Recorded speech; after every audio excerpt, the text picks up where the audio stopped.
al-ma'budi fi kulli zamanin, dan peribadatan diibadahi setiap waktu, alladzi la yakhlu min ilmihi makanun, yang tidak ada tersisa dari ilmunya suatu apapun, suatu tempat pun, bahkan tempat. Wala yasqaluhu sya'na an sya'nin, dan tidaklah yang menyebutkannya dari perkara lain. Jalla anil asbahi wa andar, dan yang mulia menyebat di atasnya dan tidak ada tandingannya. Al-asbah apa asbah? Penyepertian dan tidak ada tandingan. Fatanazzaha anis sahibati wal andar, dan wal aulad, dan Allah mensucikan dirinya dari istri dan anak-anak.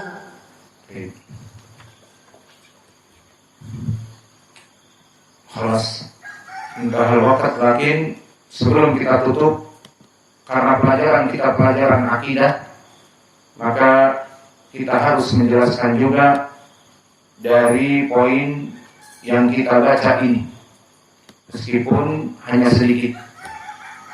Maka kita belum atul i'tiqad. Makna dari lum'ah adalah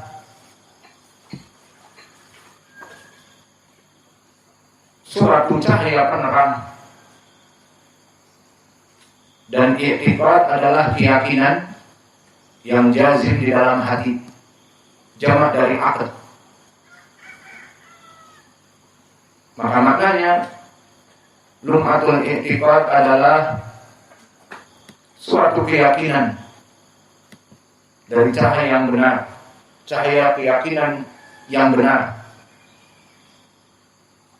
Kemudian faedah dari apa yang kita baca, pertama dimulai kitab ini dengan basmalah, Bismillahirrahmanirrahim. Dan ini telah kita bahas berulang-ulang seperti di syarah Al-Munti', syarah Qawaidul Arba', dan juga di syarah-syarah yang lain, bahwa penulisan kitab dimulai dengan basmalah banyak faedahnya. Pertama, iktidaan bil Quran, mengikuti Al-Quran, karena Al-Quran diawali di setiap suratnya dengan basmalah. Kenapa tidak mencatat hafalan kalian kayak Imam Al-Bukhari, dicatat nanti pas pulang? Maka diawali dengan basmalah, mengikuti dari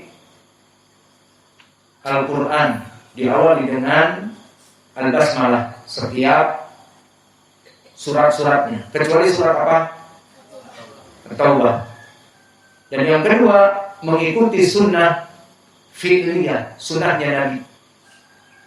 Sunnahnya Nabi ini disebutkan di Sahih Al-Bukhari nomor 7, kisah tentang Abu Sufyan menceritakan bahwa datang utusan Nabi ke Heraklius atau Heraklius, yang mana Nabi mendakwahi Raja Romawi, dan disebutkan Bismillahirrahmanirrahim min Muhammad Abdillah wa Rasulih ila Heraklin azimir Rum, dari Muhammad hamba Allah dan utusannya kepada Heraklius, pemimpin Raja Romawi, aslim taslam, maka masuklah Islam, kamu akan selamat. Kemudian hadisnya panjang, yang menjadi poin di sini, risalah tulisan Nabi dimulai dengan basmalah kepada Heraklius. Maka ini adalah sunnah fiqhiyah. Dan begitu pun sunnah dari Khulafa ar-Rasyidin, yang hadis ini muttafaqun alaih dari Anas bin Malik, di saat datang kelompok dari Bahrain. Bahrain adalah negeri dari negeri Teluk, sekarang masih dari negeri Arab, datang kepada Abu Bakar meminta permasalahan zakat yang diwajibkan, seperti zakat harta demikian-demikian, zakat mawashi ataupun hewan ternak demikian dan demikian, zakat az-ziraah, zakat kebun demikian dan demikian, maka disebutkan oleh Abu Bakar atau ditulis oleh Abu Bakar dan dilihat oleh Anas, tertulis jawaban surat itu Bismillahirrahmanirrahim. Hadihi faraidu zakat allati faradallah ala nabihi wa ala mu'minin. Ditulis di atasnya Bismillahirrahmanirrahim. Ini adalah kewajiban-kewajiban zakat yang Allah perintahkan kepada Rasulnya dan untuk hamba-hambanya. Maka ini dari permasalahan Bismillahirrahmanirrahim. Maka penulis memulai kitabnya dengan Bismillahirrahmanirrahim, ikut sunnah apa tidak? Mengikuti sunnah. Adapun di sana ada hadis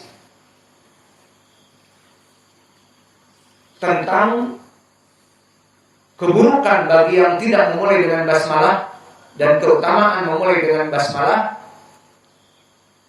Apa lafaznya? Ingat, sering kita ulang. Kullu amrin dibalin la yubda'u bi basmalah fahuwa akhta au abtar. Ahsantu. Segala perkara tidak dimulai dengan basmalah dari perkara-perkara yang baik itu, maka akan terputus dari barokah. Hadis ini menjadi targhib memulai dengan basmalah, karena ini adalah tulisan dakwah Lum'atul I'tiqad, maka dimulai dengan basmalah. Namun sayang hadis ini dhaifun jiddan. Maka mana syaratnya? Ahmad ibnu Muhammad ibnu Imran yang ma'ruf dengan Ibnu Jindi, maka telah dijarah oleh para ulama seperti berkata Al-Azhari laisa bisyai', dinukilkan oleh Al-Khatib Al-Baghdadi. Maka hadis ini dikeluarkan oleh Imam Khatib Al-Baghdadi dan yang lainnya, dan As-Subki di Tabaqah Asy-Syafi'iyyah Al-Kubra. Maka sanadnya dhaifun jiddan dan telah didhaifkan oleh Syekh Al-Albani rahimahullah, Al-Imam Al-Muhaddits, di awal kitab Irwaul Ghalil. Maka cukup bismillah ini dengan pendalilan sunnah tadi. Kemudian alhamdulillahi al-mahmudi bi kulli lisanin, maka penulis memuji untuk Allah dengan ucapan alhamd. Maka alhamd adalah pujian untuk Allah. Maka lam di sini lam ikhtisas, khusus untuk Allah. Alhamdulillah, segala puji hanya untuk Allah. Al-mahmudi bi kulli lisan, dan mahmud adalah yang terpuji. Maka di dalam matan ini penulis as-sana memberikan pujian alhamdulillah dan memberikan pujian juga dengan al-mahmud. Maka alhamdulillah al-mahmud bi kulli lisan. Dan juga menyebutkan penulis bahwa dia Allah itu al-ma'bud. Maka kalimat Allah pada dasarnya juga al-ma'bud. Kenapa? Karena Allah diambil dari ma'luh. Ma'luh bermakna yang disembah. Begitupun di sini al-ma'budi, yang disembah, yang diibadahi. Maka di sini penulis memberikan juga sifat kepada Allah selain al-mahbud, dia itu terpuji pada lisan-lisan kita, seluruh lisan kita, dan al-ma'budi fi kulli zaman, dan dia diibadahi dalam setiap waktu. Kemudian menyifatkan juga tentang keluasan ilmu Allah, bahwa Allah itu sangat luas ilmunya, dan ini adalah keimanan Ahlussunnah kepada Al-Qadar. Allah mengetahui semua yang akan terjadi, apalagi yang telah terjadi. Manusia bisa mengetahui yang telah terjadi pada kehidupan kita, misalnya bapak saya telah meninggal. Kok bisa tahu? Karena telah lewat. Umur saya masih 10 tahun ditanya. Maka di sini kita mengetahui yang lampau. Namun yang akan datang, Allah Maha mengetahui. Allah telah menciptakan segala sesuatu, dicatatnya di Lauh Mahfuz. Maka Allah mengetahui ilmu dari apa yang akan terjadi. Maka makna alladzi la yakhlu min ilmihi makanun, yang mana Allah itu tidak lekang dari ilmunya suatu tempat pun. Jadi jangan ada yang berprasangka di kutub utara Allah tidak mengetahui, ataupun di kamar saya Allah tidak mengetahui. Di supermarket semuanya dilengkapi dengan CCTV, tapi di kamar mandi supermarket tidak ada CCTV. Berarti Allah tidak mengetahui. Tidak. Maka di sini keyakinan dari penulis bahwa Allah mengetahui segala sesuatu, dimanapun kita berada di bawah ilmunya. Maka ini adalah dari faedah yang bisa kita ambil dari ucapan penulis, bahwa dia menetapkan untuk Allah keluasan ilmu, dikarenakan tidak ada tempat yang tersisa kecuali Allah mengetahuinya. Dan juga dari kekuasaan Allah yang mana tidak membuat sibuk dari perkara-perkara yang melalaikan dia. Jalla anil asbab wal andad. Maka di sini menunjukkan sifat Allah itu maha sempurna yang jauh dari penyepertian hamba-hambanya yang lemah. Maka manusia, jin, dan seluruh makhluk di muka bumi ini dan di langit lemah. Maka Allah mempunyai sifat yang maha agung